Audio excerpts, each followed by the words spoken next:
যুব কৃষক যদি এগিয়ে আসে, তারা যদি টেকনোলজিগুলো গ্রহণ করে, তো কৃষিকে পেশা হিসেবে নেয়, তাহলে আমার মনে হয় আমাদের কৃষি অনেক এগিয়ে যাবে।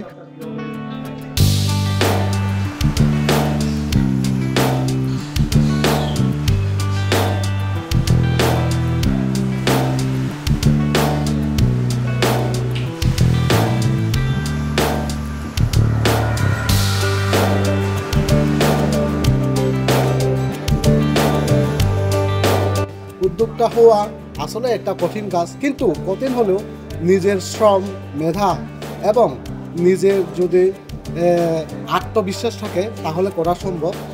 এখান থেকে শিখছি আমরা কিভাবে দেশের আবহাওয়ার সাথে গরুটা খাপ খাওয়াতে পারবো। প্রথমে আমি শিখলাম যে কিভাবে ভালো জাতের বীজ দিয়ে, মানে উন্নত মানের বীজ দিয়ে লাভবান হওয়া যায়।